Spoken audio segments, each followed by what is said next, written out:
క్రీస్తు ప్రభువునందు మాకు అత్యంత ప్రియులైన మీ అందరికీ లైఫ్ చర్చ్ వైజాగ్ నుండి ఈ శుక్రవార శుభములు తెలియచేస్తూ ఈరోజు హోప్ ఫర్ టుడే సందేశంలోనికి మిమ్మల్ని ప్రేమపూర్వకంగా ఆహ్వానిస్తూ ఉన్నాను. ఈరోజు మత్తయి సువార్త 26వ అధ్యాయము 38వ వచనాన్ని మీ ముందు ఉంచుతూ ఉన్నాను. అప్పుడు యేసు, మరణమగునంతగా నా ప్రాణము బహు దుఃఖములో మునిగి ఉన్నది, మీరు ఇక్కడ నిలిచి నాతో కూడా మెలకువగా ఉండుడని వారితో చెప్పెను. యేసుక్రీస్తు ప్రభు సిలువ వేయబడు ముందు రాత్రి గెత్సెమనే తోటలోనికి తన శిష్యులతో వెళ్ళి అక్కడ ప్రార్థించిన సంగతి దేవుని వాక్యంలో మనం చదువుతాం.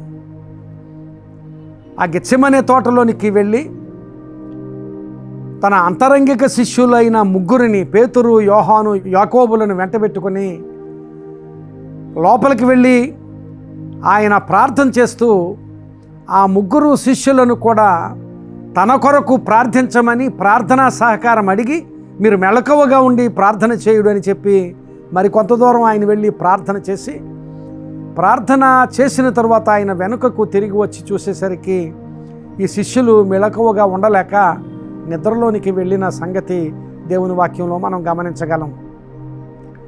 ఆయన ఆ రాత్రి గెత్సెమనే తోటలో బహు వేదనతో ఉన్న సంగతి మనం ఎరుగుదము. జరగబోవు సంగతులు ఆయన ఎరిగినవాడు గనక ఆ సిలువలో ఎంత శ్రమకు గురవ్వాల్సి ఉందో, ఎంత హింసను ఆయన ఎదుర్కొనవలసి ఉందో అదంతా ఎరుగును గనుక చాలా చింతతో వేదనతో ఉన్న స్థితిలో ఆయన ఆ ముగ్గురు శిష్యుల ప్రార్థనా సహకారాన్ని అడగడం జరిగింది. అయితే ఆయనకు నిరాశ ఎదురైంది. ఆ ప్రార్థనా సహకారం ఆయనకు దొరకకపోవడం, ఆయన నిరాశ ఎదురవడం అక్కడ మనం ఎరుగుదము. అయితే ప్రియులారా గమనించాలి, ఆ విషయంలో ఆయనకు నిరాశ ఎదురైనందున ఆ శిష్యులను వ్యతిరేకంగా మాట్లాడలేదు. అలాగే ఆయన ముందున్న గొప్ప ఆశీర్వాద స్థితి, ముందు రాబోతున్న ఒక గొప్ప నూతన ప్రారంభాన్ని మాత్రమే ఆయన దృష్టించి ముందుకు సాగిన స్థితి అక్కడ దేవుని వాక్యంలో చూస్తాం. ప్రియులారా, మన జీవితాల్లో కూడా గెత్సెమనే అనుభవాలు మనం అనుభవిస్తూ ఉంటాం. చాలా వేదనతో, చాలా చింతతో, చాలా కష్టంలో, జరగబోయేదాన్ని నేను ఎదుర్కొనలేనేమో అనే చాలా బాధతో ఉన్న సంగతులు, అలాంటి అనుభవాలు ఆయా సమయాల్లో మన జీవితాల్లో చోటు చేసుకుంటూ ఉంటాయి. అలాంటి అనుభవాల్లో ఉన్నప్పుడు ఎవరెవరో మనకు సహకారం అందిస్తారనే ఆశ కూడా మనకు ఉంటుంది. మన కుటుంబంలో వారు, మన స్నేహితులు, మన బంధువులు, లేక మన కొలీగ్స్, మనతో పనిచేసేవారు, ఎవరెవరో మనకు సహకారం అందించగలవారు ఉన్నారు అనే ఒక చిన్న ధైర్యం మనకు ఉండొచ్చు. అయితే సహకారం చేస్తారు అనుకున్న వారే నీకు సహకారం అందించని స్థితిలోనికి వెళ్ళిపోయినప్పుడు నీవు నిరుత్సాహపడవలసిన పని లేదు. ఒకవేళ ఆ గెత్సెమనే తోటలో నీకు సహకారులుగా ఉంటారు అనుకున్న వాళ్ళు నిద్రలోనికి వెళ్ళిపోయి ఉండొచ్చు. నీకు నిరాశ ఎదురవ్వచ్చు. అలాంటి నిరాశ ఎదురవుతుంది అనుకున్న స్థితిలో దేవుడు నీకు దాచి ఉంచిన ఒక గొప్ప నూతన ప్రారంభం, పునరుత్థానము వంటి నూతన ప్రారంభాన్ని నీవు దృష్టిలో ఉంచుకుని, దేవుడు ఈ స్థితిలో కూడా నన్ను ముందుకు నడిపించగలడు, ఈ స్థితిలో కూడా నన్ను ముందుకు నడిపించి ఈ ప్రయాణమంతటిలో, ఈ గెత్సెమనేలోను, ఆ సిలువ శ్రమలోను, ఆ శ్రమంతటి నుంచి నన్ను ముందుకు నడిపించి ఒక గొప్ప నూతన ప్రారంభం, పునరుద్ధానం అనే నూతన ప్రారంభాన్ని నాకు ఇవ్వగలడు అనే విశ్వాసంతో ముందుకు సాగితే నీ గెత్సెమనేను పునరుద్ధానంగా మార్చగలిగే గొప్ప అనుభవాన్ని దేవుడు నీకు ఇస్తాడు.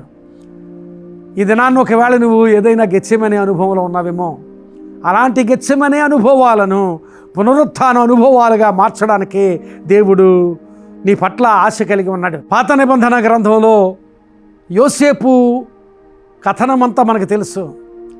ఆయన నిజంగా చాలా గెత్సెమనే అనుభవాలను తన జీవితంలో అనుభవించాడు. అయితే దేవుడు ఆయనకి ఇచ్చిన దర్శనాలను బట్టి, దేవుని మీద ఆయనకున్న స్థిరమైన విశ్వాసాన్ని బట్టి, దేవునిని చాలా దగ్గరగా సమీపంగా దేవుని మీద ఆయన ఆనుకొని బ్రతికిన స్థితిని బట్టి ఆయనకు తెలుసు, నా గెత్సెమనేలన్నిటినీ కూడా దేవుడు ఒక గొప్ప పునరుద్ధానంగా మార్చగలడు అని స్థిరమైన విశ్వాసం యోసేపుకు ఉంది కనుక యోసేపు ఆ గెత్సెమనేలన్నిటిలో ఎవరెవరో సహాయపడతారు అనుకున్నప్పటికీ, వారు నిరాశనే చూపించినప్పటికీ కూడా ముందుకు సాగి దేవుడిచ్చిన పునరుద్ధాన అనుభవం వంటి ఆ ఐగుప్తు దేశపు రాజుగా ఉండి తన కుటుంబానికి గొప్ప సహాయకుడైన స్థితి దేవుని వాక్యంలో చూడగలం. ప్రియమైన విశ్వాసి, ఈరోజు నువ్వు గెత్సెమనే అనుభవంలో ఉన్నావా?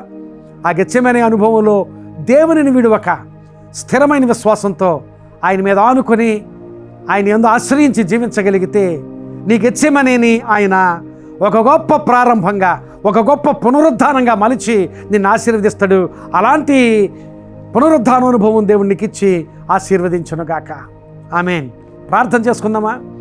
పరిశుద్ధుడు అయిన మా ప్రభువా, మహాకృప కలిగిన మా తండ్రి, ఈ మంచి మాటలను బట్టి మీకు స్తోత్రాలు. నిజమే ప్రభువా, గెత్సెమనే దాటిన తరువాత పునరుత్థానం ఉందని నీ కుమారుడు ఎరుగును. అలాగే ప్రభువా, మా గెత్సెమనే అనుభవాల్లో మా పునరుత్థానాలను, మా గొప్ప ప్రారంభాలను మేము చూడగలిగినట్లు నీ కృప, అలాంటి విశ్వాసము మాకందరికీ దయచేయమని ప్రార్థన చేస్తున్నాం.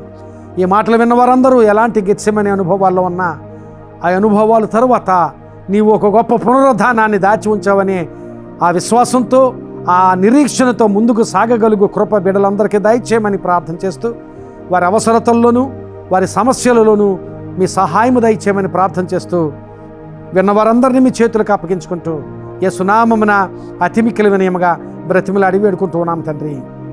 ఆమేన్. God bless you friends. May you have a wonderful day. ఈ సందేశం మీకు ఆశీర్వాదకరంగా ఉంటే తప్పక మీకు తెలిసిన వారందరికీ షేర్ చేయండి. వాళ్ళు ఆశీర్వదించబడితే దేవుడు మిమ్మల్ని కూడా ఆశీర్వదిస్తాడు. God bless you.